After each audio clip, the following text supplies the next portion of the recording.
Technology میں بھی ترقی کرنی ہے، پیسہ بھی کمانا ہے. المؤمن القوی خیر من المؤمن الضعیف. طاقتور مومن کمزور مومن سے اللہ کو زیادہ محبوب. طاقت میں جسمانی بھی، سائنس ٹیکنالوجی کی طاقت بھی، مالی طاقت بھی، ہر لحاظ سے اپنے آپ کو ہم نے طاقتور بنانا ہے. یہ اسلام اس کے اگینسٹ نہیں ہے، لیکن حلال طریقے سے. حرام میں بہنوں کی وراثت کھا کے آپ نے کاروبار کر لیا، یہ حلال طریقہ نہیں. چھوٹے بھائی کی وراثت، چھوٹی بہن کی وراثت بہت کھاتا. آپ کا انتقال ہوتا ہے، بڑا بھائی چھوٹے بھائیوں کی وراثت کیا کر لیتا ہے؟ بزنس پہ لگا کے کھا پی کے ان کو عید بقرعید کے کپڑے بنا کے دھمبے کاٹتا رہتا ہے. یہ دھمبا میری طرف سے کیوں؟ تاکہ وہ چپ رہے. اور یہ خوب مسئلہ یاد رکھے، بیٹے نے اگر باپ کے کاروبار میں باپ کے ساتھ ہاتھ بٹایا ہے تو باپ کے کاروبار میں اس سے وہ شریک نہیں ہوتا. وراثت میں سب کا پورا پورا حصہ ہوگا. اس کا طریقہ یہ کہ اگر آپ اپنے باپ کے کاروبار کو ترقی دے رہے ہو تو ابا کو بول دو کہ مجھے پہلے سے ہی کچھ دے دو، کیونکہ میں آپ کا دنیا سے جانے کے بعد جو میرا نالائق بھائی ہر وقت گٹکے کھا کے مسمان کھا کے پڑا رہتا ہے، وہاں پہ پان کھا کے پڑا رہتا ہے، اس کو بھی اتنی وراثت ملے گی جتنی مجھے. تو میں اتنی محنت کیوں کروں؟ تو ابا عقل مند ہوں گے تو آپ کو کچھ حصہ دنیا میں ہبا کر دیں گے. ایسے بہت سے تاجروں نے کیا ہے. میرے پاس آئے، وہ بڑی محنت کر رہے تھے، ایک بھائی نالائق ملتا ہی نہیں تھا، دوسرے سے بڑے بھائی نے اپنے باپ کے کاروبار کو آسمانوں تک پہنچا دیا. تو میرے پاس آئے، ان کے باپ مرنے کے بعد کیا ہوگا؟ میں نے کہا دوسرے کو بھی تو نہیں ملے گا جتنا تمہیں. کہہ رہا محنت تو ساری میں کر رہا ہوں. تو میں نے کہا ابا کو بتا دو کہ ابا مجھے محنت کے بدلے میں ابھی سے کچھ دے دو، ورنہ میں یہ فری پکڑ کی محنت یا تو اس سے بھی کرواؤ نا، وہ تو پڑا ہوا ہے. تو یہ دنیا میں اس کو حل کر لیں. وہ علماء کے یہاں بڑے بڑے علماء ہیں کوئٹہ میں، ان کے پاس جا کے، مفتیوں کے پاس جا کے اس مسئلے کو پہلے سے حل کر لیں. ایک صاحب آئے اپنے بیٹے کو لے کر، بیٹے نے کاروبار میں بڑی ترقی کی تھی. کہنے لگے اگر میں مر گیا تو میرے بیٹے نے میرے کاروبار کو آسمان سے زمین سے اٹھا کے آسمان تک پہنچایا ہے، میرے مرنے کے بعد اس کو کیا ملے گا؟ میں نے کہا اس خدمت کا ثواب ملے گا، بس اس کو ثواب کے علاوہ یعنی کیوں؟ میں نے کہا یہ کاروبار آپ کا بیٹے کا تھوڑی ہے. تو بیٹا جب باپ کے ساتھ تعاون کرتا ہے تو تعاون ہے، وہ یا تو اپنا پیسہ لگائے، شرکت کرے اس میں. کچھ مسائل ہیں دنیا میں حل کر لیں اس کو. تو یہ بھی بڑا جرم ہوتا ہے کہ باپ مر جاتا ہے تو بڑا بھائی چھوٹے بھائی کی وراثت. قرآن جو یتیموں کے فضائل بیان کر رہے ہیں نا، یأکلون فی بطونہم نارا، کہ جو یتیم کا مال کھاتا ہے وہ اپنے پیٹ میں آگ کے انگارے ڈال رہا ہے. اس سے ایدی سینٹر کے یتیم مراد نہیں ہے. اس دور میں ایدی سینٹر نہیں تھا. اس میں زمانے جاہلیت میں عرب یہ کرتے تھے کہ بڑا بھائی چھوٹے بھائی کی، چچا اپنے بھتیجے کی، اس طرح سے وراثتیں کھائی جاتی تھی جو آج بھی ہول سیل کے حساب سے کھائی جا رہی ہیں. تو بھائی کسی کا چھوٹا بھائی ہے، نابالغ بچہ، بلکہ ماں کے پیٹ میں جو حمل ہے، شوہر کا انتقال ہو گیا، بیوی کے پیٹ میں حمل ہے، تو اس حمل کا بھی وراثت میں پورا حصہ ہے جو بڑے بھائی کی ذمہ داری ہے کہ سنبھال کے رکھے. تو ہمت کریں گے کہ نہیں کریں گے؟ لیکن وہی اس کے لیے کیا چاہیے؟ غیرت. تو اللہ نے کیا قرآن میں کہا؟ وَسَعَى لَهَا سَعْيَهَا، کوشش بھی وہ ہوگی جو کون سی؟ آخرت والی کوشش. بس ایک آخری شرط فرمایا، اخبر کوشش نہیں، یہ بدعت کی طرف نہیں جانا ہے. کون سی کوشش؟ جو اللہ نے آخری شرط اللہ نے بتائی، وَهُوَ مُؤْمِنٌ، ایمان بھی ہو. ایمان کے بغیر کوئی عمل قبول نہیں.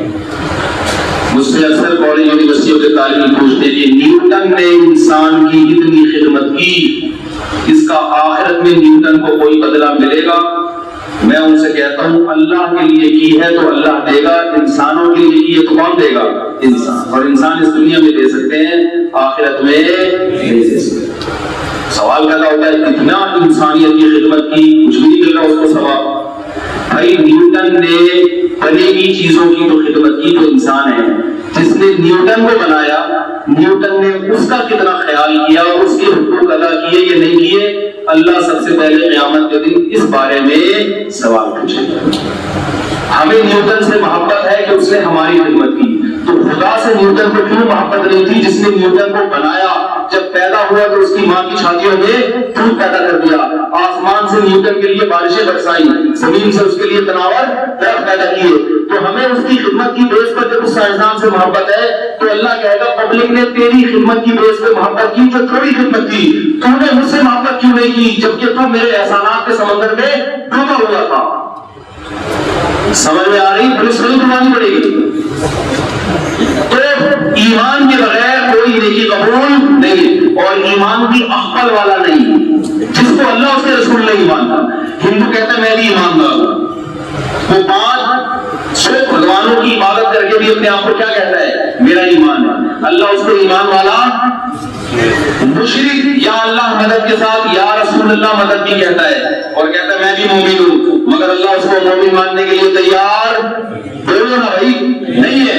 وَمَن يَدْعُ مَعَ اللَّهِ إِلَٰهًا آخَرَ، جو اللہ کے ساتھ کسی کو پکارے گا، اللہ فرماتے ہیں کہ فَإِنَّمَا حِسَابُهُ عِندَ رَبِّهِ، اس کا حساب اللہ نے لینا ہے. تو اللہ کے ساتھ جو کسی اور کی عبادت کرتا ہے اللہ کی نظر میں وہ مومن نہیں ہے. اور عبادت کا جو سب سے بڑا جز ہے وہ پکار ہے، غیر اللہ کو پکارنا. آج یہ شرک بہت زیادہ ہے کہ اللہ کی مشکل کشا، اللہ کی مشکل کشا، یا اللہ مدد کی، یا رسول اللہ مدد کی، یا غوث اعظم مدد کی، یا علی مدد کی. تو اللہ کہے گا کہ اللہ کہتا ہے کہ میرے ساتھ کسی پتھر کے بنے ہوئے خود کو شریک کرو یا پیغمبر کو شریک کرو، میرے لیے کیا یہ برابر ہے، کوئی فرق نہیں ہے. عیسائی بھی مشرک ہے، عیسیٰ ابن مریم جو پیغمبر تھے ان کو اللہ کی عبادت میں شریک کیا. ہندو بھی مشرک ہے جو پتھر کے بنے ہوئے بتوں کو اللہ کے ساتھ شریک کرتا. شرک کے ساتھ میرے بھائی کوئی عمل مقبول نہیں ہے. دعائیں مانگنے کی جگہ مزار نہیں ہے بلکہ مسجدیں ہیں. تبلیغ والے کہتے ہیں اللہ سے ہوتا ہے، غیر اللہ سے نہیں ہوتا، صرف اللہ سے ہوتا ہے. مزاروں میں کچھ نہیں ہے. ایک آدمی فالج سے تھا، آدھا دھڑ اس کا مفلوج ہو گیا، فالج ہو گیا. اس کو میرے پاس فون آیا اس کا کہ میں ہر جگہ گیا ہوں، مجھے شفا نہیں مل رہی. مجھے کسی نے کہا فلاں بابے کا مزار ہے، اس پہ جا کے مانگو تو تمہیں شفا مل جائے گی. میں نے اس سے کہا دیکھو تمہارا آدھا دھڑ کام نہیں کر رہا اور بابے کے دونوں دھڑ کام نہیں کر سکتے، چاہے وہ بزرگی ہو جو بھی ہو. میں نے کہا اگر ان کے دونوں دھڑ کیا ایک انگلی کی کام کر رہی ہوتی تو ان کو کوئی بھی دفناتا نہیں. اگر مردہ آپ اس کو نہلا دو تھوڑی سی انگلی گر جائے اس کی، سارے بھاگے بھی میں نے کہا پہلے یہ تسلی کی ہے غسل دینے والوں نے کہ کوئی جسم حرکت کہیں سے حرکت تو نہیں ہو رہی، کیونکہ اگر ڈاکٹر یہ کہہ دیتا مر گئے ہیں، بعد میں ذرا سی مردے نے آنکھیں پلک بھی جھپکی ہوتی تو بلی کس پہ آتی. جتنے لوگ مرتے نا خوف سے وہ سارے کس کو پکڑتے کہ بھائی جب مرا نہیں تھا تم نے یہ بولا کیوں کہ مرا ہے، یہ تو ہل رہا ہے. تو میں نے کہا جس بیچارے کے دونوں گھر کام نہیں کر رہے وہ آپ کا ایک طرف کہاں سے صحیح کرے گا. تو مشرک کے پاس کھوپڑی نہیں ہوتی. یا ایھا الناس انتم الفقراء الی اللہ، اے لوگوں تم سب کے سب کس کے محتاج ہو؟ اللہ کے. تمام پیغمبر، تمام ولی، تمام فرشتے صرف اللہ کو پکارنا ہے. مسجدوں میں آ کے اللہ سے دعا مانگنی ہے، مزار دعا مانگنے کی جگہ نہیں ہے. یہ تو میرا موضوع مکمل ہو گیا. 2 منٹ کی بات اب دیکھ کر دوں آپ لوگ اگر ملزم اجازت ہے. تھک تو نہیں گئے؟ تھک تو نہیں گئے؟ اگر وہ بات میں نے نہیں کی میں پیاسا جاؤں گا یہاں سے. وہ دودھ پتی کا مزہ کیا ہو جائے گا. دیکھو ایک بات بتاؤں، میں بہت ٹھیک آدمی ہوں، میں بہت ٹھیک آدمی ہوں. ہم توحید کے دائرے صرف اللہ کے حق میں، صحیح ہے، صرف کس کے حق میں؟ اس توحید میں اللہ کے علاوہ اس توحید کے بس میں کسی کو شریک کرنا بھی ایک قسم کا ہم شرک سمجھتے ہیں. ہمارے استاد ہیں حضرت مفتی حبیب اللہ صاحب، اللہ ان کی عمر میں برکت دے. میں جب بھی کوئٹہ آتا ہوں دل چاہتا ہے ملاقات کروں، لیکن وہ ابھی بھی گئے ہوئے ہیں. ان کے بھائی ہوتے ہیں مولانا مجید صاحب، عالم ہے یہاں پہ. تو وہ ایک دن مجھے کہنے لگے یار تم 2-3 دن شادیوں کے قائل ہو، تم توحید پرست نہیں ہو، تم توحید پرست ہے نا، آپ کو پتا نہیں ہے کہ اس کا مستقبل میں کیا بھیانک انجام ہونے والا ہے. میں نے سفر بہت کی ہے، سفر سے انسان کا تجربہ ہم نے کراچی اور پنجاب کے حالات بھی دیکھے. ابھی میرے ساتھ جو علماء ہیں جامعہ رشید کے، میں اکثر لوگوں کی کال نہیں اٹھاتا، لیکن ان کو پتا ہے کہ درمیان میں نے کچھ کالیں ریسیو کی سفر کے دوران کے ہینڈ فری ہے، کوئی اور مصروفیت تو ہے نہیں، اور ان کو دکھانے کے لیے تاکہ ان علماء کو بھی بات سمجھ میں آئے. اور یہ میرے شاگرد ہیں، انجینئر بھی ہیں، عالم بھی ہیں. تو ہم انجینئروں سے کہتے ہیں کہ عالم بنو پھر جو مرضی کرو، عالم بنے بغیر فنڈر گیری مت کرو. اور لوگ مجھے کہہ رہے ہیں آپ جہلم کیوں نہیں جا رہے, وہ آنے نہیں دے رہا. حقیقت بتاؤں آپ کو, اس کی ویڈیو آ گئی ہے, وہ ویڈیو تو آ گئی ہے لیکن اس میں بھی اس نے چالاکیاں کی ہیں. وہ آنے نہیں دے رہا, لوگوں کو حقیقت معلوم نہیں ہے. میں نے اس سے کہا کہ 1 گھنٹہ المحنت المفنت میں بات کرنے کے لیے تیار ہوں. 1 گھنٹہ جو آپ نے قرآن و حدیث کے نام پہ جھوٹ بولے, آپ اس کو بھی تو فیس کرو. وہ کہہ رہے ہیں مفتی صاحب آپ محنت میں بات کرنے کے لیے تیار نہیں ہو رہے. ارے ہم تو کہہ رہے ہیں ہم تیار ہیں بات کرنے کے لیے, آپ اپنے جو آپ نے بھنڈ مارے ان پہ بات کرنے کے لیے تیار نہیں ہو. تو بھاگ ہو رہا ہے, میں نہیں رہا. اس میں بھی چالاکیاں کر رہے ہو, ڈر رہا ہے کہ یار یہ تو پتہ نہیں کیا کیا نکال کے لے آئے گا. آپ نے جو قرآن و حدیث کے نام پہ لوگوں کو بیوقوف بنائے, اور کوئی مسائل میں نہیں, اصولی مسائل میں بھی بیوقوف بنایا ہے. تو آپ جب میں تیار ہوں اپنے اکابر کے دفاع کے لیے, تو آپ اپنے اکابر نہیں اپنے دفاع کے لیے تو تیار ہو. تو وہ بھاگ رہے ہیں, میں تھوڑی بھاگ رہا ہوں. لیکن اس میں بھی چالاکیاں کر رہا ہے. یہ پتہ نہیں کہاں سے بات آ گئی ہے. ہاں, یہ انجینئر صاحب سے بات آ گئی. تو یہ میں نے کیا کیا ہے, کالیں ریسیو کی. ایک خاتون کا فون آیا, میری بچی 40 سال کی ہو گئی ہے, مفتی صاحب اللہ کا واسطہ کہیں اس کا نکاح کرا دو. میں مر گئی تو یہ عیدی سینٹر میں جمع کرا دیں گے اس کو. سمجھ رہے بات. پھر دوسرا فون, باپ کا فون, بیٹی کا فون, عورت کا فون, میں 50 سال کی ہو گئی, میرے نکاح کا کوئی انتظام نہیں ہے.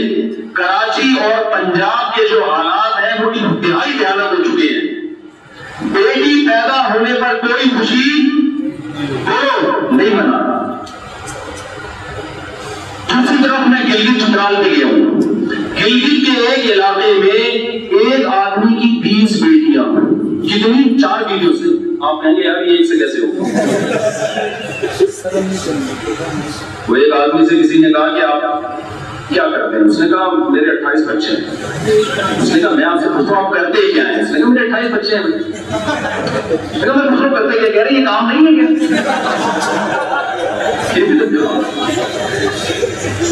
وہ ایک آدمی کے 15-20 بچے تھے. تو لوگوں نے کہا یار فیملی پلاننگ والے تمہارے گھر نہیں آئے. کہہ رہے آئے تھے, اسکول سمجھ کے واپس چلے گئے. اسکول سمجھ کے واپس چلے گئے. تو میں وہاں گیا, وہاں میں نے ایک آدمی کی سے ملا. میں اس کی کتنی بیٹیاں؟ 20. بیٹا کوئی نہیں. اس کی پیشانی پر ایک لکیر بھی نہیں. کیوں؟ وہاں زیادہ بیویاں رکھنے کا رواج ہے.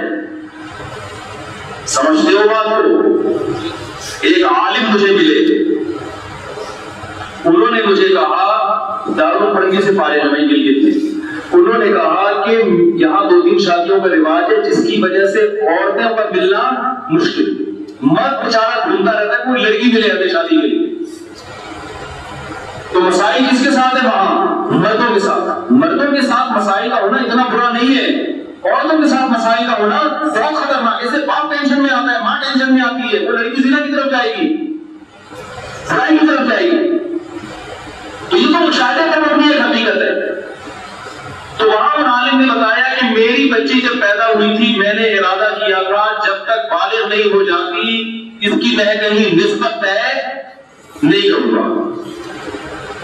کہا بچی پیدا ہوئی ہے میری بہن نے کہا یہ میرے بیٹے کے نام کرو. سمجھ میں آ رہی ہے بات؟ اتنا پیچھے پڑی ہے کہ میں نے اس سے وعدہ کر لیا کہ اس کی شادی کس سے کروں گا؟ تیرے بیٹے سے. آپ کو شاید کوئی اکنامکس کا ماہر یہاں بیٹھا ہو, سپلائی اینڈ ڈیمانڈ کا قانون کبھی سنا ہے آپ لوگوں نے؟ جس چیز کی ڈیمانڈ زیادہ ہو, سپلائی کم ہو, اس کی ویلیو. اگر مرد کو ڈیمانڈ زیادہ بیویوں کی ہوگی, عورتیں اتنی پیدا نہیں ہوتی کہ ایک مرد کے مقابلے میں 4 اللہ پیدا کرنا شروع کرتے ہیں. جتنے مرد پیدا ہوتے ہیں تقریباً اتنی عورتیں ہی پیدا ہوتی ہیں. لیکن جب ڈیمانڈ بڑھے گی تو عورت کی قیمت بڑھ جائے گی. سمجھتے ہو؟ لوگ مجبور ہوں گے بیوہ, طلاق یافتہ, یتیم بچیوں سے شادی کرنا. اور جب عورتیں بہت ہوں, مرد کم ہوں, تو نخرے کس کے ہوں گے؟ مردوں. یہاں اتنا ابھی خطرناک حالات ہے نہیں, لیکن ہو جائیں گے. یہ میری پیشگوئی آپ لکھ لیں. سمجھتے ہو بات کو؟ یہ میری پیشگوئی آپ لکھ لیں کہ کراچی سے ایک مفتی صاحب تشریف لائے تھے. انہوں نے یہ کہا تھا کہ کوئٹہ کے حالات چند سالوں کے بعد جا کر ایسی تباہی آئے گی کہ بیٹی کے پیدا ہونے پر باپ کی پیشانی پر لکیریں آنا شروع ہو جائیں گی. اللہ یہ کہ اللہ پہ کسی کا توکل ہو، دین ہو، وہ ایک الگ بات ہے. نارملی حالات نہیں رہیں گے جو ابھی آپ کے حالات ہیں. تو ایسا علاقہ جہاں 20 بیٹیاں پیدا ہو رہی ہے وہاں باپ کو ٹینشن نہیں ہے. اس کو پتا ہے کہ میری عزت ہے معاشرے میں، اس کو پتا ہے کہ بچیوں کا رشتے میں میرے لیے مشکلات نہیں ہوگی. اور ایسے علاقے بھی ہم نے دیکھے ہیں جو آپ میرے اور آپ کے سامنے، بچی پیدا ہونے پر پڑھے لکھے لوگوں کو میں روتا ہوا دیکھ رہا ہوں کہ یار اس کو پڑھاؤ گی دکھاؤ گی پھر بھی رشتوں کی ٹینشن. اور داماد 2 نمبر نکلے تو طلاق تو نہیں لے سکتے کیونکہ طلاق کا پتہ لگے گا پھر اور ٹینشن ہو جائے گی. تو بھائی یہ جو میری 4 شادیوں کی بات ہے یہ مذاق نہیں ہے، اس کو سیریس لو آپ. تو ایک کام تو یہ کہ آپ اس کو سیریس لیں. میں نہیں کہہ رہا آپ شادی کریں، آپ اس کو کیا لیں؟ جو آدمی 2 بیویوں میں عدل نہ کرے، برابری نہ کرے، حقوق پورے ادا نہ کرے، نبی نے فرمایا قیامت کے دن اس کا آدھا دھڑ مفلوج ہوگا. تو عدل بھی کرے، ان کے حدود پراپر طریقے سے بولو ادا کرے. ایک کام تو یہ. دوسرے کام آپ نے یہ کرنا ہے، دیکھو ہم اللہ کو ماننے والے لوگ ہیں. جو اللہ کو مانتے ہیں وہ ہر چیز میں کیلکولیٹر ہاتھ میں لے کے نہیں بیٹھتے. قرآن میں اللہ ہمیں کہہ رہا ہے کہ ان یکونوا فقراء یغنیہم اللہ من فضلہ، اگر فقیر ہوگے اللہ اپنے فضل سے تمہیں غنی کر دے گا. نکاح کرو. نکاح پیسے لانے کا ذریعہ ہے، غربت کا ذریعہ نہیں ہے. بچہ جب بالغ ہو جائے، لڑکی جب بالغ ہو جائے تو اس کے نکاح کا انتظام کرو. بات سمجھ میں آ رہی ہے کہ نہیں آ رہی ہے؟ جس اللہ نے ہمیں نماز کا حکم دیا، جس نے ہمیں حج کا حکم دیا، اسی اللہ نے ہمیں جلدی نکاح کا بھی حکم دیا ہے. یہ ہمارا سماجی مسئلہ نہیں ہے، یہ مذہب کا مسئلہ ہے. مسلمان جلدی نکاح کرتا ہے، ہندو جلدی نکاح نہیں کرتے، انگریز جلدی نکاح نہیں کرتے. صرف جلدی نکاح ہمارا مذہب کیسے ہے بھائی؟ یا تو مذہب کو چھوڑ دو. وہ مذہب نے غلط باتیں کی ہے، کیوں مذہب پر چلتے ہو بھائی؟ کلچر کو فالو کرنا ہے تو پھر کلچر پہ چلو. مذہب کو فالو کرنا ہے تو مذہب آپ کو دیر سے شادی کی اجازت نہیں دیتا، اس کو ناپسند کرتا ہے. تو کتنی باتیں ہو گئی؟ 2. تیسری بات، ہم نسل روکنے والے نہیں. مذہب کیا کہتا ہے؟ نسل کو بڑھاؤ. نسل روکنا یہ فطرت سے بغاوت ہے، یہ نیچر سے. دیکھو جب نسل بڑھتی ہے تو رشتے وجود میں آتے ہیں. انگریزوں نے 2 بچوں پہ آتے آتے 2 بھی مارکیٹ سے کیا ہو گئے شارٹ. انہوں نے کہا جب 8 بچوں میں ٹینشن ہے تو ٹینشن تو 2 بھی لیتے ہیں، پیسہ تو وہ بھی کھاتے ہیں تو وہ بھی شارٹ. اب کتے پال رہے ہیں. اور پھر انہوں نے کہا کہ بچے نسب جو ہوتا ہے وہ نکاح سے ہوتا ہے تو نکاح ہی کو ختم کر دیا. اگر آپ 2 بچوں پہ آ گئے تو اس کا اینڈ وہی ہے جو کس کا ہوا؟ انگریز. نکاح بھی ختم کرو. اور نکاح ختم کرنے سے پتہ ہی کیا ہوگا؟ رشتے ختم. گدھے اور انسان میں کوئی فرق نہیں رہے گا. وہ کہتے ہیں نکاح کی کیا ضرورت ہے؟ بھائی نکاح انسان کو انسان بناتا ہے، ورنہ انسان اور حیوان میں کوئی فرق نہیں. جن لوگوں کے نکاح ہوتا ہے ان میں چچا بھی ہوتے ہیں، ماموں بھی ہوتے ہیں، خالہ بھی ہوتی ہے، پھوپھی بھی ہوتی ہے، بھتیجے بھی ہوتے ہیں، بھانجے بھی ہوتے ہیں، پوتے بھی ہوتے ہیں، نواسے بھی ہوتے ہیں، بہویں بھی ہوتی ہے، داماد بھی ہوتے ہیں. جن قوموں میں نکاح نہیں ہے وہاں صرف ماں ہے، نہ سسر، نہ داماد، نہ ساس، نہ چچا، نہ ماموں، نہ پھوپھی، نہ بھتیجے، نہ خالہ. صرف سنگل مدر، وہ بھی تھوڑے دنوں کی. تو گدھے کی بھی کیا ہوتی ہے؟ Single mother. ابھی آپ کبھی آپ نے سنا یہ میرا گدھا ہے، یہ گدھے کے ماموں ہیں؟ کبھی سنا آپ نے؟ گدھے گھوڑے میں کوئی فرق؟ نکاح اگر ختم ہو جائے تو گدھے گھوڑے اور انسان میں کوئی فرق نہیں ہے. آپ اپنا تعارف کروا لیجیے، گدھا بہت اچھا ہے جی. یہ کون سا ہے؟ یہ میرے گدھے کا بھتیجا ہے، یہ میرے گدھے کی خالہ ہے جو آئی نہیں ہے ادھر اس علاقے سے آئی ہے ملنے. گدھے اور گدھی میں تعلق ہوا، اس کے بعد پیدا ہو گیا گدھی ادھر. نکاح سے رشتے وجود میں آتے ہیں، باپ ملتا ہے. سب سے پہلی نعمت کیا ملتی ہے؟ باپ. گھوڑا باپ لیس ہو گیا ہے نکاح نہ کرنے کی وجہ سے. باپ مارکیٹ سے کیا ہو گئے؟ لہذا انہوں نے شناختی کارڈ میں باپ کے نام کے بجائے نسب کہاں سے چلانا شروع کر دیا؟ ماں کے نام سے. کیونکہ باپ مارکیٹ سے کیا ہو گئے؟ کس کا کہاں سے تلاش کریں گے؟ تو آپ یہ معاشرہ چاہتے ہو مستقبل میں؟ اگر دیر سے نکاح کی طرف آئے نا معاشرے میں زنا پھیلے گا، جس سے وہ دیر والا نکاح بھی کیا ہوگا؟ ختم۔ فطرت سے محبت نہیں، تبلیغ والے ہمارے بھائی کہتے ہیں کہ 4 مہینے لگواؤ اس سے یہ انسان کا بچہ بنے گا، زنا چھوڑ دے گا۔ لگانے چاہیے ضرور، ہم بھی قائل ہیں، لیکن اس سے عورت کی رغبت ختم نہیں ہوتی۔ ایک آدمی کو بھوک لگ رہی ہے، 4 مہینے یا 8 مہینے کی لگا دو، جب تک 2 روٹی 2 پراٹھے اس کے پیٹ میں نہیں جائیں گے اس کو سکون نہیں ملے گا۔ اس کا نہ تبلیغ میں حل ہے، نہ خانقاہ میں پیر و مرشد کے پاس۔ میرے پاس لوگ آتے ہیں، یار وہ لڑکا پڑھائی میں مبتلا ہے تو اس کو کسی شیخ سے اصلاحی تعلق قائم کرا دو۔ میں نے کہا وہاں جا کے ماحول خراب کرے گا یہ۔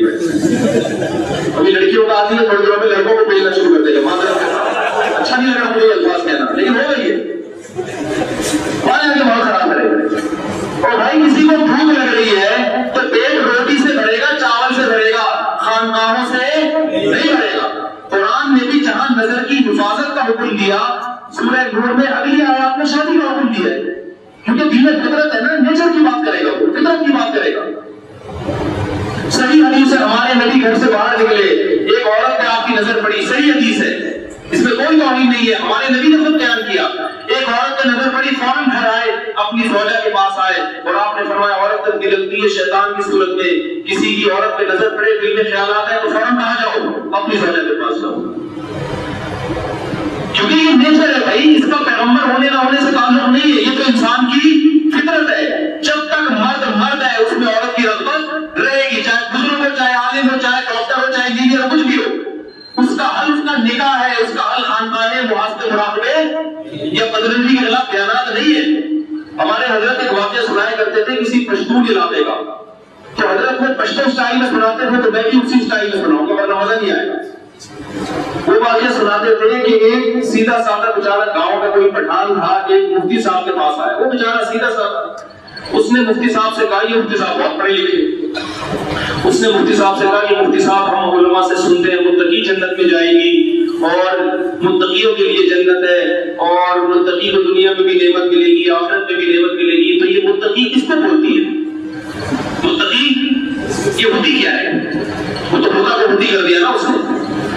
تو وہ مفتی صاحب نے کہا متقی اس کو بولتے ہیں کہ حسین خوبصورت لیلائیں اس کے سامنے سے گزرے، اس کے دل میں ذرا بھی گندا خیال پیدا نہ ہو، اتنا نیک آدمی، ان کو دیکھ کے بھی اس کے دل میں برا خیال پیدا نہ ہو، اتنا نیک۔ اس نے کہا وہ اس کو ہمارا زبان میں ہجڑا بولتے ہیں، اس کو ہمارا زبان میں تو جنت میں سارے بھیڑ جائیں گے، مرد کا بچہ وہ بھی جنت میں جائے گا۔ سمجھ میں آ رہی بات کے لیے؟ فطرت سے کیوں لڑ رہے ہو میرے بھائی؟ نیچر سے بغاوت مت کرو۔ دیکھو یورپ کا حال کیا ہوا ہے، لڑکوں سے بدفعلی میں مبتلا ہو گئے، اور جب ایک دفعہ انسان میں برائی پیدا ہوتی ہے تو پھر وہ نیچر کی طرف نہیں آتا۔ لوط علیہ السلام کی قوم لڑکوں سے بدفعلی کرتی تھی، لوط علیہ السلام نے ان سے کہا کہ اس قوم کی بیٹیوں سے نکاح کرو، انہوں نے کیا کہا؟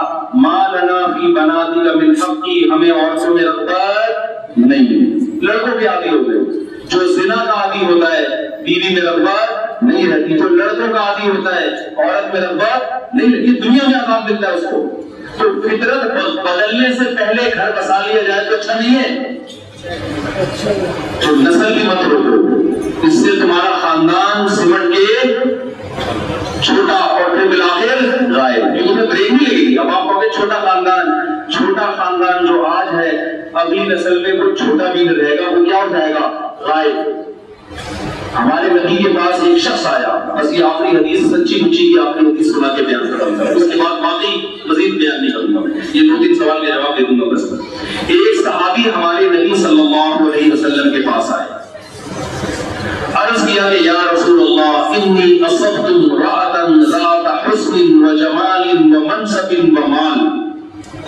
یا رسول اللہ مجھے ایک عورت کا رشتہ ملا ہے، لڑکی خوبصورت بھی ہے، لڑکی مالدار بھی ہے، لڑکی کا خاندان بھی بہت اونچا اور لڑکی اونچے منصب والی بھی ہے، کوئی ہوتا ہوگا اس کے پاس، قوم کی کوئی سردار ہوگی، کچھ بھی۔ آپ بتاؤ اس سے اچھا رشتہ کسی کو مل سکتا ہے؟ بعض دفعہ کوئی خوبصورت ہوتی ہے خاندان اچھا نہیں ہوتا، بعض دفعہ خاندان اچھا ہے مالدار نہیں ہوتی، باتیں غریبوں والی کرے گی پھر آگے، ٹھیک ہے نا، بہت غریب ہوتی ہے آپ کے حساب سے نہیں ہوتی. غریب آدمی کو چاہیے غریب میں شادی کرے، مالدار کو چاہیے مالدار میں. اور مالدار کسی غریب لڑکی سے کرے یہ برا نہیں ہے، لیکن مالدار لڑکی کا نکاح غریب سے ہونا یہ توجوڑ کی شادی ہے، اس میں بعض دفعہ طلاقیں ہوتی ہیں. تو خیر اس سے بہتر رشتہ کسی کو نہیں مل سکتا کہ لڑکی خوبصورت بھی، مالدار بھی، عہدے والی بھی اور منصب والی بھی. لیکنہا لا تلد، یا رسول اللہ اولاد نہیں ہوگی اس کے. مان جائے مولانا افضل صاحب یہ آپ کے لیے خصوصی پیکیجز کو سنیں. یہ یونیورسٹیوں میں جاتے ہیں نا، لیکچر بچر دیتے ہیں، یہ وہاں بیان کریں گے انشاءاللہ انگلش میں. تو انگلش میں بہت زیادہ چیز بن جاتی ہے لوگوں کو آج کل. تو یا رسول اللہ خوبصورت بھی، مالدار بھی، دولت اور خاندان بھی اونچا اور عہدہ بھی ہے، قوم کی کوئی سردار ہوگی کچھ بھی ہوگا. لیکنہا لا تلد، ایک فالٹ ہے، وہ کیا ہے؟ اولاد. فنہاہ، نبی نے منع کر دیا یہاں شادی بولو.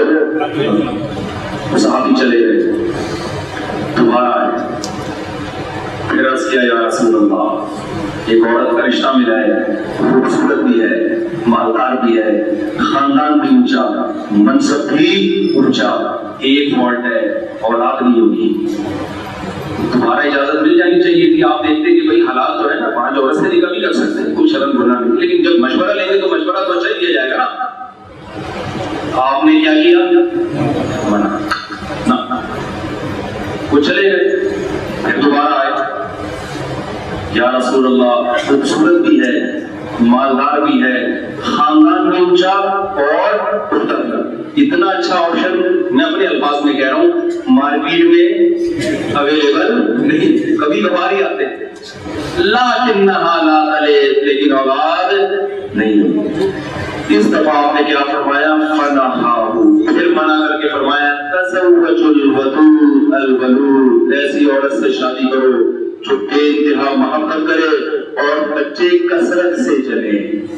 فإنی مباہی بکم الامم، قیامت کے دن میں اپنی امت کی کثرت پہ فخر کروں گا. دیکھو اس زمانے میں 2-3 شادیوں کا رواج تھا. میرے پاس اگر کوئی ایسا شخص آتا تو میں کہتا کر لو ایک اور دوسری کر لینا کہیں اور، کیا خیال ہے اس میں کیا جاتا ہے؟ یہ کر لو دوسری ایسی عورت سے کر لینا جو بچے پیدا کرتے، تو یہ تھوڑی کہ بے اولاد مرو گے تم. لیکن نبی نے اس پر بھی ان کو مشورہ کیا دیا نہ. اگرچہ 2-3 کا رواج ہے مگر نہیں، 2 بھی کرنی ہے، 3 بھی کرنی ہے، 4 بھی کرنی ہے، سب نے کیا کرنی ہے؟ اولاد دینی ہے تمہیں. دوسری بات یہ کہ صحابہ کو جب ایک دفعہ کسی کام سے روک دیا جاتا تھا دوبارہ نہیں آتے تھے. دوبارہ آنا اس کی علامت ہے کہ ان صحابہ کو عشق کی حد تک اس عورت سے محبت تھی. میرے پاس اگر کوئی آتا میں کہتا یار چلو اگر نہیں سمجھ میں آ رہی بات اتنی محبت ہے تو کرو یار، کوئی حرام تھوڑی ہے. لیکن نبی دوسری دفعہ میں بھی اجازت کا مطلب مشورہ، کوئی حرام نہیں تھا، مشورہ دے رہے کہ نہیں کرو. دوسری دفعہ آتا تو میں کہتا یار تم تو اب اسی کے پیچھے پڑ گئے ہو تو چلو کر لو یار. نبی تیسری دفعہ میں بھی کیا کر رہے ہیں؟ نہ. ایک اور بات علمی نکتے کی، تیسری دفعہ میں جب کوئی مجھ سے دوبارہ اجازت لے گا تو میں منع تو کروں گا، مگر منع کرنے میں انداز میرا کیا ہو جائے گا؟ تھوڑا نرم. تو یار میرا مشورہ تو یہی ہے کہ نہیں کرو، باقی تم دیکھ لو، یہی ہوگا نا. لیکن تیسری دفعہ میں نبی منع کرنے کا انداز نہ صرف یہ کہ نرم نہیں تھا بلکہ اور زیادہ سخت ہو گیا. کیا مطلب؟ فرمایا کہ میں تم کہہ رہے ہو کہ 5 عورت سے نکاح، میں تو یہ بھی نہیں کہہ رہا کہ ایسی عورت سے نکاح کرو جو بچے پیدا کرے، میں تو کہہ رہا ہوں کہ اس سے کرو جو کثرت سے بچے پیدا کرے. تو جو نبی چاہتا ہو کہ کثرت سے پیدا ہو، وہ ایسی عورت سے نکاح میں کیسے خوش ہوگا جس کی ایک بھی پیدا نہ ہو؟ نہیں آ رہی بات. دیکھو 5 عورت سے نکاح کرنا جائز ہے، کسی کو سہارا دینا چاہتے ہیں جس کے بچے نہ ہو تو ثواب ملے گا آپ کو. آپ کی بیوی کی اولاد نہیں ہے اس کو ملامت کرنا جائز نہیں ہے، اس کا تھوڑی قصور ہے، نہ اس کو اس پیسے آپ طلاق دیں، یہ تو برا عمل ہے، وہ بیچاری کہاں جائے گی. تو حدیث کا مطلب یہ نہیں ہے کہ 5 عورت سے نکاح حرام ہو گیا. حدیث کا مطلب یہ ہے کہ نبی فرما رہے ہیں کہ میں اپنی امت سے اولاد کی کثرت پر کتنا حریص ہوں. کہ 4 اگر کرنی ہے تو چاروں کون سی ہونی چاہیے تمہیں؟ نسل دے، اولاد دے۔ سمجھ میں آ رہی ہے بات کہ نہیں آ رہی ہے؟ تو ہمارے لیے پیغمبر کا یہ حکم کیا ہے؟ کافی۔ اور قرآن کہہ رہا ہے کہ اولاد کو غربت کے خوف سے قتل مت کرو، نحن نرزقکم وإیاہم، یہ مت سوچو کہ کھلاؤں گا کہاں سے، ہم تمہیں بھی رزق دیں گے اور ان کو بھی رزق دیں گے ہم۔ بچہ جب پیدا ہوتا ہے ماں کی چھاتیوں میں دودھ فیملی پلاننگ والے پیدا نہیں کرتے، وہ خدا پیدا کرتا ہے جس نے اس بچے کو پیدا کیا ہے۔ تو فیملی پلاننگ والے جب آ کے بولا کرے نا کہ اتنے بچے کہاں سے پالو گے، آپ بولے کہ وہ کھلائے گا جس نے پہلی دفعہ ماں کی چھاتیوں میں دودھ پیدا کیا تھا۔ اب احمد بولتا ہے کہ خدا صرف ماں کی چھاتیوں میں دودھ تو پیدا کر سکتا ہے، بچوں کی اسکول کی فیسیں پیدا نہیں کر سکتا۔ عقل مند کہے گا خدا نے ماں کی چھاتیوں میں دودھ پیدا کر کے بتا دیا کہ جب تک بچہ ماں کے پیٹ میں نہیں تھا، ماں روٹی کھاتی تھی خون بنتا تھا، ماں دال کھاتی تھی خون بنتا تھا اور ماں کی ہڈیاں بنتی تھی۔ ادھر بچہ پیدا ہوا، روٹی کھاتی ہے، اسی روٹی سے کیا بننا شروع ہو جاتا ہے دودھ۔ یہ اس کی علامت ہے جو پیدا کر رہا ہے وہ غافل نہیں ہے، تو اسکول کی فیسیں بھی وہ دے گا اور تعلیم کے خرچے بھی وہ پیدا کرے گا، کھلانے کے خرچے بھی، تربیت کے خرچے بھی وہ آپ کی جیب میں ڈالے گا۔ اگر وہ نہیں دے رہا تو اس میں بچے کا قصور نہیں ہے، یا تو اس کی آزمائش ہے یا آپ کی بدعملی ہے، آپ کی بدعملی ہے۔ سمجھ میں آ رہی ہے کہ نہیں آ رہی ہے؟ تو میرے بھائی نسل روکنے والی دعوتوں کو قبول مت کرو، یہ تمہارے خاندانوں کو تباہ کر دیں گے۔ آج وہ کہہ رہے 4 بچے پیدا کریں گے، کل کہیں گے 2، اس کے بعد 2 بھی کیا ہو جائیں گے۔ اب چائنا نے اعلان کیا 3 بچے پیدا کرو، چائنیز کہہ رہے ہیں کیوں پیدا کریں 3 بھائی۔ اور نسل روکنے سے ایک بڑا نقصان یہ ہوتا ہے کہ لڑکیوں کا گروتھ ریشو بڑھ جاتا ہے، لڑکوں کا کم۔ کیسے؟ جب آپ 2 بچوں کو ہوگے نا تو جس کو 2 بیٹے مل گئے وہ تو روک لے گا، یا 1 بیٹا 1 بیٹی مل گئی، جس کو بیٹا نہیں ملا وہ بیٹے کی لالچ میں بیٹیوں کو پیدا ہونے دے گا۔ ایسے ہمارے یہاں ہم نے کراچی میں بہت دیکھے ہیں، 6 بیٹیاں 6 بیٹیوں کے بعد 1 بیٹا۔ ہم نے کہا آپ کے تو 7 بچے ہیں، حالانکہ آپ فیملی پلاننگ کے خاندانی منصوبہ بندی کے قائل ہیں۔ وہ کہتے ہیں یار جب تک بیٹا تو ہر ایک کو چاہیے نا، آپ کا نائب جو بنے گا وہ تو بیٹا بنے گا نا آپ کے کاموں میں، وارث تو آپ کا بیٹا بنے گا جو آپ کے کاروبار کو سنبھالے گا، آپ کے خاندان کو۔ بیٹی تو دوسرے کی نسل میں اضافہ کرتی ہے، اس کے خاندان کو بڑھاتی ہے۔ آپ کا خاندان کہاں سے بڑھے گا؟ آپ کے بیٹے سے۔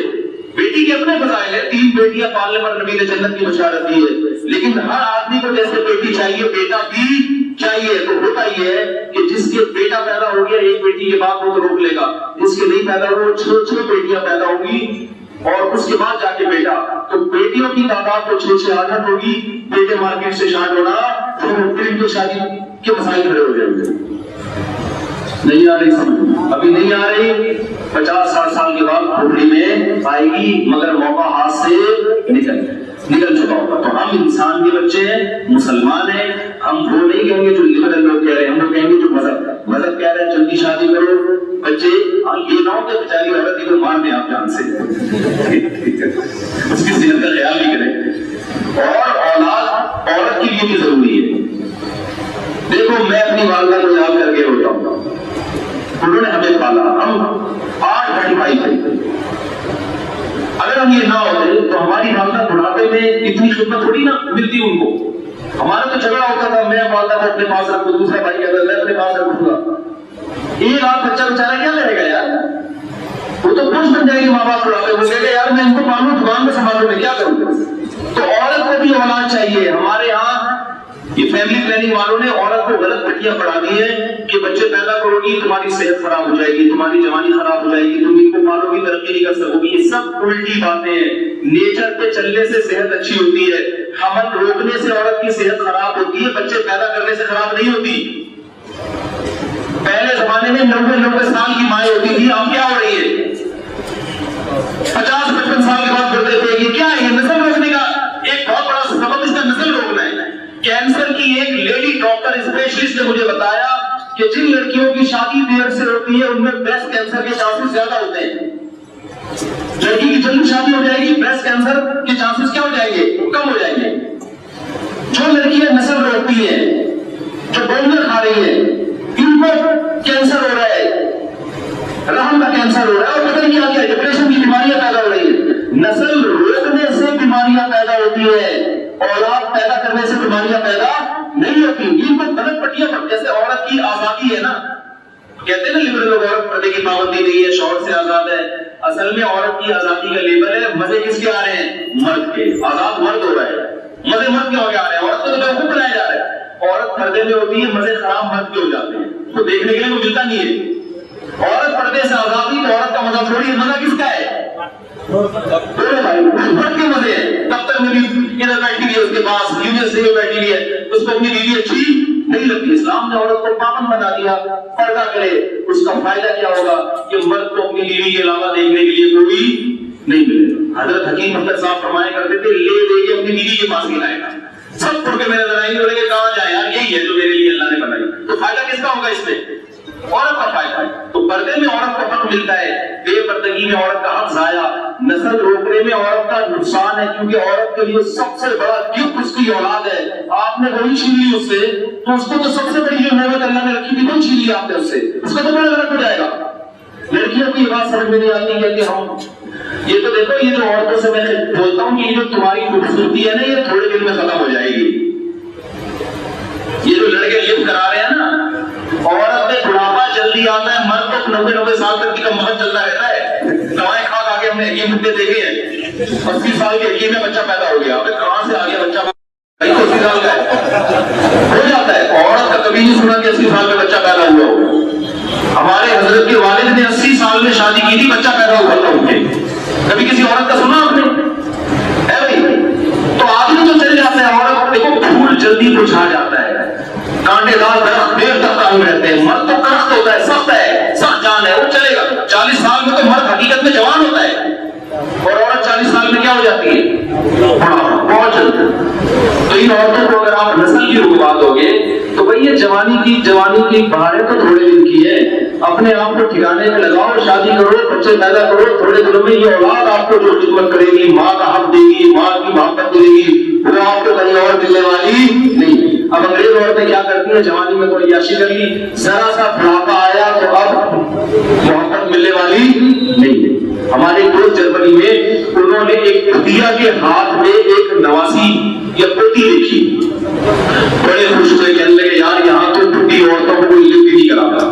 تھوڑی سی جب بوڑھی ہو جاتی ہے نا, پھر لوگ لفٹ کرانا, پھر تھوڑی کوئی جائے گا کہ نمبر چاہیے آپ کا, موبائل نمبر, کوئی بھی نہیں کہتا اپنا نمبر اپنے پاس رکھو. تھوڑا سا بڑھاپا آ گیا کوئی بھی لفٹ نہیں کراتا. ماں جتنی بوڑھی ہوگی اتنی اچھی لگے گی. ماں جتنی بوڑھی ہوتی ہے اتنی بوڑھی ہوگی نا, اتنا پیار آتا ہے اس کے اوپر. تو جتنے زیادہ بچے ہوں گے وہ سب ماں سے کیا کریں گے؟ پیار. زیادہ بچے ہوں گے زیادہ پیار ملے گا, تھوڑے ہوں گے تھوڑا پیار ملے گا. اور ٹینشن زیادہ ہوگی تو بوجھ خدمت کا زیادہ آئے گا بڑھاپے میں.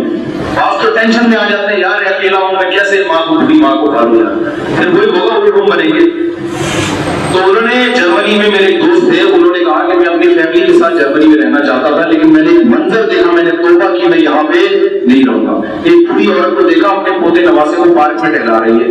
کہہ رہے میں بڑا خوش ہوا کہ ان کی بوڑھی عورتیں تو بیچاری تنہائی میں زندگی گزارتی ہیں, تو چلو اس کی گود میں بھی کوئی اس کا پوتا نواسا آیا, پوتی یا نواسی آئی تو خوش ہے یہ. ورنہ کہہ رہے مجھے کوئی ایسی عورت وہاں ملی نہیں, ساری اکیلی بیٹھی ہوئی ہوتی ہے, نالے کا پکڑی ہوتی ہے, کوئی بڈھا بھی لفٹ نہیں کراتا ان کو. بڈھوں کو بھی وہاں کیا چاہیے؟ جوان عورت چاہیے. تو کہہ رہے میں جب اس کے پاس گیا تو میری آنکھوں سے آنسو نکل گئے. وہ سچی مچی کی بچی نہیں تھی, بلکہ ربڑ کی گڑیا تھی, جو بوڑھی عورت کا دل بہلانے کے لیے کسی نے اس کی گود میں ڈال دی تھی. اگر نسل روکو گے تو عورت کا بڑھاپے میں وہ حشر ہوگا جو وہاں. میں ملیشیا میں تھا, ایک عالم کے گھر میں ٹھہرا ہوا تھا, پڑوس میں چائنیز بڈھی عورتیں رہتی تھی. وہ بڈھیا تھی چائنیز سے. میں نے کہا یار میں نے ان سے ملنا ہے, ان بڈھیوں سے. اب چنگ پنگ تو کر نہیں سکتے تھے نا, وہ چنگ پنگ چائنیز کو کرتے ہیں نا, لطیفہ سنا کو تھوڑا فریش ہو جائیں گے. ایک آدمی اپنے کسی چائنیز دوست سے ملنے کے لیے, یہ کہ آپ میں سناتا ہوں, پہلے بات مکمل کر لوں. تو میں نے ان بڈھیوں کو دیکھا, ان کی آنکھوں سے آنسو ٹپکتے تھے, بیٹھی رہتی تھی بالکنی میں. میں نے مولانا سے پوچھا کہ یہ کیا ہے؟ انہوں نے کہا سال میں ایک آدھ دفعہ ان کا ایک آدھ بیٹا ہے جو کہیں سے ملنے کے لیے آ جاتا ہے, دونوں اکیلی رہتے ہیں. یہ تنہائی ہے بھائی, کتوں سے تھوڑی دل پھیلانا ہے ہم نے انسانوں سے. اور ہمارے یہاں دیکھو ادھر چمن میں میرا شاگرد ہے, امان اللہ نام ہے, نام بھی لکھا ہے, اس کا حکم جائے گا. کام اس کے باپ نے ایسا کیا ہے نا, نام تو بنتا ہے نا. وہ لوگ ماشاءاللہ 32 بہن بھائی, 16 لڑکے 16 لڑکیاں. یہ 5 سال پہلے کی رپورٹ ہے, اب تک رپورٹ چینج ہو گئی. اب تک رپورٹ 16 لڑکے 16 لڑکیاں. میرا شاگرد تھا جامعہ رشید, مجھے پتا چلا, میں نے کہا یار کہہ رہے ہمارے ابا کی 4 شادیاں اور ہم لوگ 16 لڑکے 16 لڑکیاں. میرا خیال تھا کہ غربت سے بیچارہ فارغ ہو چکا ہوگا. غربت سے کیا ہو چکا ہوگا, اسی کلاس میں شاگرد وہی مانا کہ مدرسے میں پڑھا. میں نے بلایا تو ماشاءاللہ پلا بلایا 2 لاکھ کا, پورا لال فروٹ ٹماٹر کی طرح اور ٹھیک ٹھاک مالدار. اس نے کہا کہ پہلے ہم غریب تھے, میرے باپ کو اللہ نے اولاد دی, جیسے جیسے بیٹے جوان ہوتے گئے باپ کے کاروبار میں ہاتھ. بولو, فیملی پلاننگ والے یہ تو بتاتے ہیں کہ بچے کھاتے ہیں, یہ نہیں بتاتے کہ کھلاتے بھی. اتنا کھاتے نہیں آپ بیٹا جتنا کھلاتا ہے. کہہ رہے جیسے جیسے جو 32 ایک دم سے تھوڑی پیدا ہوئے ہوں گے بھائی, جب 32واں پیدا ہوا ہو تو پہلے نمبر والا تو بڑا ہو گیا نا. ہاں وہ تو اس کے 33 سال کے بعد پیدا ہو رہا ہے, ایک دم سے تھوڑی ہو گئے سارے. زیادہ زیادہ ایک دم سے 4 پیدا ہو سکتے ہیں کہ چاروں گھروں میں ملاقات ہو جائے. کہہ رہے جو جو بیٹے جوان ہوتے گئے آپ کے ساتھ بزنس میں شرکت, اور ہوتے ہوتے ہمارا کاروبار دبئی تک پھیل گیا ہے, اور میں دولت کی ریل پھیل ہے. قرآن نے کہا ہے نا اولاد سے رزق بڑھتا ہے کم نہیں ہوتا. اس کا ایک ظاہری سبب یہ بھی ہے کہ بیٹا جوان ہو. میں نے کہا یار تم لوگ تو اگر 16 بیٹے, باپ کو روزانہ 50-100 روپے بھی دے دیا کرو تو 16,000 تو اوپر کی ایسی دہاڑی بن گئی. ایسے ہی ہے نا, 100 روپے کو 16 سے ضرورت ہے کتنا بنے گا, 1600 روپے. 1600 روپے تو بیٹھے بیٹھے کچھ بھی نہیں, 100 روپے تو ہر بیٹا کما سکتا ہے یار. میں نے کہا تمہاری اتنی آمدن جب گھر میں آئے گی تو باپ کے کیا ہے مزے. انہوں نے کہا میرا باپ پگڑی مانگ کے آتا ہے, بیٹھتا ہے دسترخوان پہ, اتنی بڑی پگڑی ہے اور ایسے سارے بچوں کو ساتھ بٹھاتا ہے. اور ابا نے اس کی بھی شادی کر دی کہ اب جہاں مجھ میں تھوڑی سستی ہوئی ہے تو اسپیڈ کون بڑھائے گا. اب میں بوڑھا ہو رہا ہوں, میری کوئی اسپیڈ نہیں رہی ہے تو اسپیڈ کون بڑھائے گا. کھاتا پیتا گھر ہے, خوشحال گھرانہ ہے, دیکھ کے خوشی ہوتی. میرا ارادہ تھا میں چمن کے اس کے گھر جاؤں گا, ملوں گا اس کے بھائیوں سے. یار اس نے مجھے کہا کہ ایک چیز ہے اس میں خرابی ہے, سوتیلے بھائیوں میں وہ محبت نہیں ہوتی جو ایک ماں سے جو بچے ہیں, یہ خرابی ہے. میں نے کہا یہ خرابی نہیں ہے, آپ کے پاس کمپٹیشن کے لیے دوسری ماں کے بچے بھی ہیں, اس لیے اپنے بھائیوں سے محبت ہے. اگر وہ نہ ہوتے تو یہ نفرت اپنے بھائیوں سے ہوتی. نہیں آ رہی بات میں.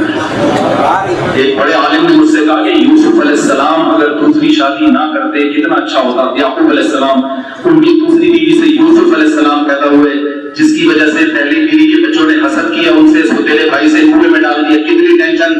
تو جب یعقوب علیہ السلام اپنے گھر میں اس ٹینشن سے نہیں بچ سکے تو ہم اور آپ کہاں کر سکتے ہیں بھائی. میں نے کہا شکر ہے ہم نے یعقوب علیہ السلام کو یہ مشورہ نہیں دیا. اگر یعقوب علیہ السلام ہمارے مشورے پر عمل کرتے تو ان کو یوسف جیسا بیٹا نہیں ملتا. سمجھتے ہو آپ. اور میں نے کہا کہ یعقوب علیہ السلام کے بیٹوں کو جو یوسف سے حسد ہوا وہ پیسے کا نہیں, باپ کی محبت میں شیئرنگ برداشت نہیں ہو رہی. میں نے کہا 2 بیویوں سے جب بچے پیدا ہوں گے تو بچوں کو باپ اتنا اچھا لگے گا, اتنا اچھا کہ وہ اگر دوسرے بھائیوں سے حسد کریں گے باپ کی محبت کی وجہ سے کہ ہمارا ابا کہیں اس طرح سے زیادہ مائل نہ ہو جائے. سمجھتے ہو. اور جب ایک ہی سے ہوں گے تو بچوں کو حسد کرنے کے لیے مارکیٹ میں کوئی چیز ملے گی. یعنی ابا نے لیتے کہ آنا ادھر ہی امی ہے, ابا کی اور تجھے لگا دیں گے تو ابا کو تھوڑی ابا کو محبت تھوڑی ملے گی. دوسری بیوی سے ہوگی بچے کہیں گے ابا ہمارے زیادہ, ہو کہیں گے ہمارے زیادہ ہے. ایسا نہ الٹا ہو جائے گا کہ نا ہمارے ہیں نا. ایک آدمی نے کہا 4 شادیاں کر کے ہم چاروں کو ایک گھر میں رکھے. میں نے کہا پھر ہیلمٹ پہن کے گھر میں آنا, بلڈ پروف جیکٹ پہن کے گھر میں آنا. الٹا بھی ہوتا ہے, اتنا خوش ہونے کی ضرورت نہیں ہے. فسادات بھی ہیں, لیکن پیغمبر کے گھر میں بھی یہ فسادات ہوئے یعقوب علیہ السلام نے, مگر انہوں نے اس کے فائدوں کو دیکھ کر فائدے نقصانات سے زیادہ. تو وہ چائنیز بوڑھی عورتیں کو بڑھاپا بیچاروں کا کیسے گزر رہا ہے. تو ہماری عورتیں اگر نسل روکیں گی ان کا بھی انجام وہی ہو. ہمارے گھر میں کیسی عزت ہوتی ہے دادیوں کی, نانیوں کی, باپوں کی, دادا کی, کیسی عزت ہوتی ہے بھائی. جلدی شادی کرو گے جوانی میں دادا بنو گے, دیر سے شادی کرو گے دادا بننے سے پہلے ہی فوت ہو. جلدی شادی کرو گے جوانی میں داماد ملیں گے, بہویں ملیں گی, بیٹے ملیں گے, پوتے ملیں گے, نواسے ملیں گے. نیو کراچی میں میں امامت کرتا تھا, ایک صاحب 80 سال کی عمر, صحت مند تھے. میں امام تھا, میں جیسی مسجد سے نماز پڑھا کے نکلتا وہ مجھے بلاتے مجھے صاحب ادھر آؤ, ادھر بیٹھو. میں نے کہا جی. ایک لڑکے کو بلا جا رہا مفتی صاحب کے لیے کوئی پتی لے کر, وہ بیچارہ لے آتا, جا رہا مفتی صاحب کے لیے شربت لے کر آ وہاں سے. میں نے کہا یار یہ محلے والوں کو خدمت میں لگایا ہوا انہوں نے, کبھی اس کو پکڑ کے لا رہے کبھی اس کو پکڑ کے لا رہے. یہ محلے والے بولے کہ امام آنے سے ہمیں ٹینشن, اور پیسے بھی نہیں دے رہے اس کو. جا رہے ان کے لیے دودھ پتی لے کر آ, جا رہے ان کے لیے خربوزہ لے کر آ, جا رہے ان کے لیے یہ لے کر آ, پیسے نہیں دے رہے کسی کو. مجھے شرم آنے لگی کہ یار اپنے پیسوں سے خدمت اچھی لگتی ہے, محلے والوں سے خدمت. محلے والے بولیں گے مفتی صاحب فری پاکٹ میں آ کے ہمارے یہاں کام لگ گئے, ہمارے لیے ٹینشن کھڑی ہو گئی. میں نے ان بزرگ سے کہا, میں نے کہا حضرت آپ کیوں محلے والوں کو پریشان کرتے. کہتے ہیں محلے والے نہیں ہیں, میرے بیٹے پوتے نواسے ہیں سارے. کہہ رہے اللہ نے مجھے اتنی اولاد دی ہے کہ اب میں 80 سال کا ہو گیا ہوں تو 60 کے قریب ان کے بیٹے بیٹیاں پوتے نواسے. کہہ رہے ایک کا نمبر آتا ہے تو دوسرے کا 6 مہینے سے پہلے نہیں آتا. تو یہ تو فخر محسوس کرتے ہیں ہم سب کا اکلوتا دادا اکلوتا نانا ہے, ٹھیک ہے. تو ان کا تو نمبر نہیں آتا. یہ تو چاہتے ہیں دادا کچھ تو پتی تو دلواؤ نا ہم سے. پھر مجھے کہنے لگے بیٹا مروں گا تو رونے والے بہت ہے, انگریز مرتا ہے پیچھے 2-4 کتے رو رہے ہوتے ہیں, اس کے علاوہ کوئی بھی روتا نہیں ہے. ہم مرتے تو پیچھے رونے والے بولو بہت ہوتے ہیں. عورت مرتی ہے اس کے پیچھے اولاد رو رہی ہوتی ہے, شوہر کے علاوہ سب رو رہے ہوتے ہیں.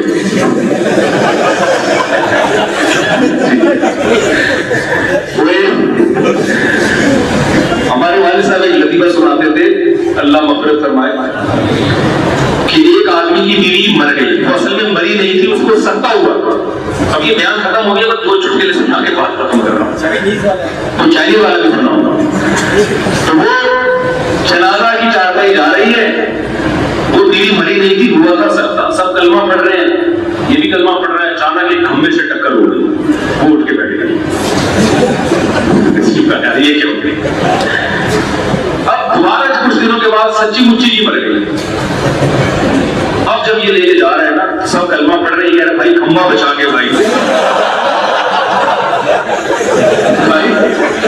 کھمبا بچا.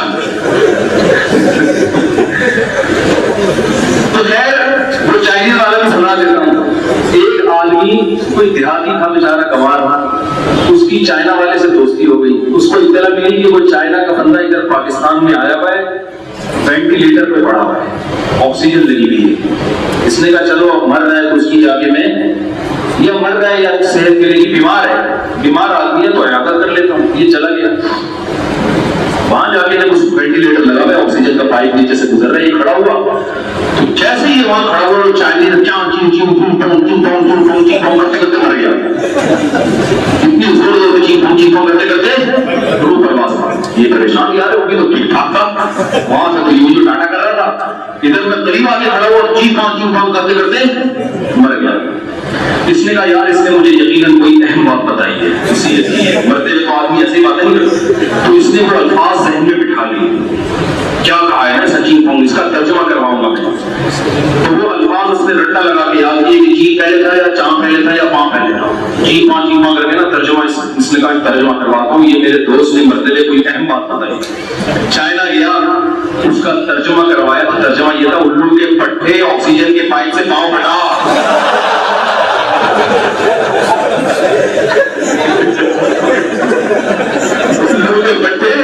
آکسیجن کے پائپ سے بڑا مر رہا ہوں. یہ بات کہاں سے کروں؟ خیر میں تو اس کو سنا رہا تھا کہ دیکھو چائنا والوں کا بھی بڑھاپا اچھا نہیں ہوتا, تو اتنی خاندان بڑھاؤ.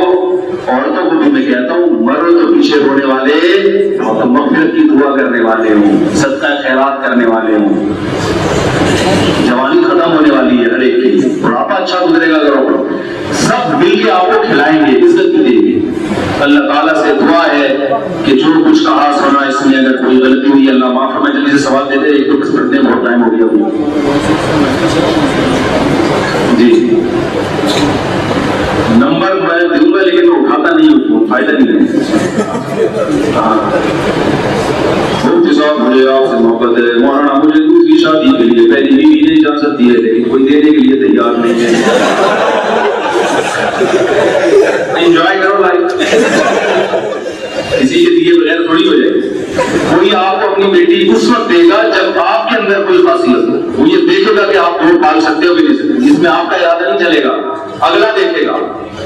وہ سمجھے گا کہ یہ رکھ سکتا ہے تو دے گا, وہ سمجھے گا نہیں رکھ سکتا تو اس کو مجبور نہیں کر سکتے ہم. مجھے ایک آدمی کہہ رہا میں فلاں کا رشتہ مانگ رہا ہوں, دیکھ رہا, میں نے کہا اس کو سمجھ بھی نہیں آ رہا تو کیوں لے جاتا.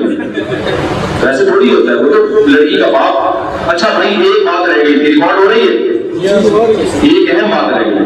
دیکھو ایک چیز بہت شاید کسی کو بھی لگ جائے, اللہ نہ کرے, امید نہیں لگے. دیکھو ایک بات خوب یاد رکھو, ہم چونکہ اسلام کو فالو کرتے ہیں نا کلچر بعد میں, اسلام میں بیٹے کی شادی جیسے اس کی مرضی کے خلاف جائز نہیں ہے, بیٹی کی شادی بھی اس کی مرضی کے خلاف جائز. بولو یہ بڑا مسئلہ ہے, بعض لوگ اس کو بھی غیرت کا مسئلہ بناتے ہیں.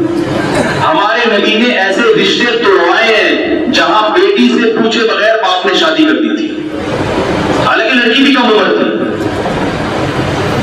ایک رشتہ نبی کے دور میں ہوا,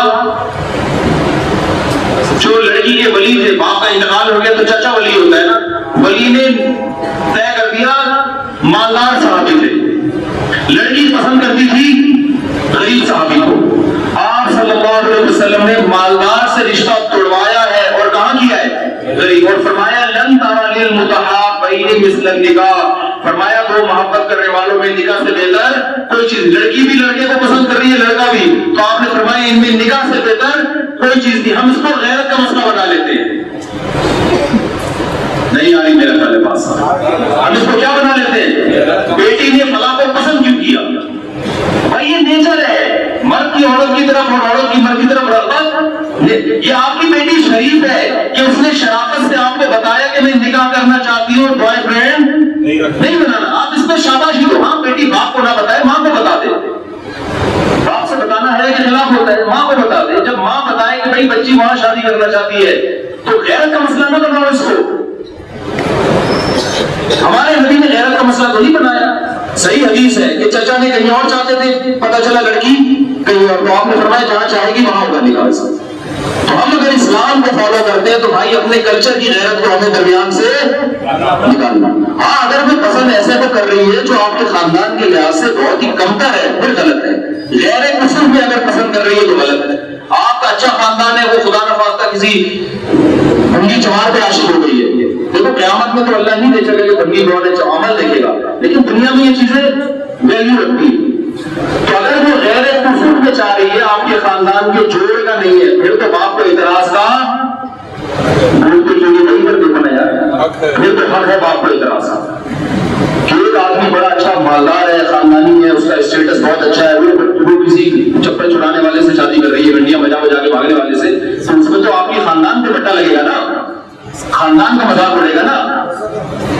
لیکن اگر ایسا نہیں ہے, وہ کفر میں کر رہی ہے, ہم پلہ میں کر رہی ہے, تو بھائی جہاں وہ کہہ رہی ہے باپ کو حکم ہے کہ وہ کیا کرے, اس کی رائے کا احترام. سمجھ میں آ رہی ہے. تو اس میں بھی ہمارے ہاں بعض علاقوں میں ایسا ہوتا ہے, غیرت کا مسئلہ بناتے ہیں, پھر شادی نہیں ہوتی. وہ 40 عربوں میں بھی ایسا بہت ہوتا ہے. سعودی عرب سے میرے پاس ایک خاتون کا فون آیا دبئی سے کہ ہمارے ہاں باپ کو اتنے اختیارات ہے کہ بچی کی رائے چلتی نہیں ہے, بچی کہیں اور جا رہی ہے, باپ کہیں اور جا رہا ہے. اسی جھگڑے میں لڑکی کی عمر 40 سال ہو گئی. تو یہ ظلم ہے بھائی معاشرے میں. تو اللہ نے اس کو جب حق دیا ہے تو وہ حق ہمیں ماننا. ہاں یہ کہ غیر کفر میں اگر کر رہی, کفر کیا ہوتا ہے وہ علماء آپ کو بتا دیں گے, کسی مدرسے میں عالم سے جا کے پوچھ لیں کہ کفر کیا ہوتا ہے, غیر کفر میں کیا چیزیں دیکھی جاتی ہیں. اگر وہ آپ کے خاندان کے جوڑ کا ہے, کمتر نہیں ہے, تو پھر باپ کو اعتراض کا حق بولو نہیں. باپ کو چاہیے وہاں کرے جہاں بیٹی چاہے. اسی طرح بیٹے پہ بھی زبردستی رائے مسلط نہیں کرنی چاہیے. اس کو کہاں وہ چاہ رہا ہے آپ نے نہیں, ادھر ہی کرے گا. اس کا نقصان اس عورت کو ہوتا ہے جو گھر میں آتی ہے, وہ اس بیچاری عذاب میں آ جاتی ہے. تو ہم اللہ کو مانتے مانتے ہیں بھائی ہم اپنے کلچر کو دوسرے نمبر پہ رکھتے ہیں. پہلے کون ہے؟ پہلے اسلام. اللہ ہمیں سمجھنے کی، عمل کرنے کی اور چائنیز زبان سیکھنے کی توفیق عطا فرمائے تاکہ آئندہ کسی آکسیجن کے پائپ میں کھڑے ہو کر کسی کی جان نہ نکالے. وما علینا الا البلاغ. آپ لوگ مسافہ نہ فرمائیں، ملاقات نہ کریں، بہت وقت ہو جائے گا. پشاور میں بھی میں بالکل چھپ گیا تھا، بالکل جو ہے نا بڑی مشکل سے نکلا ہوں. اللہ آپ کو جزائے خیر دے. وما علینا الا البلاغ. اور تو بس دعا مختصر مان لیتے ہیں. الحمدللہ رب العالمین.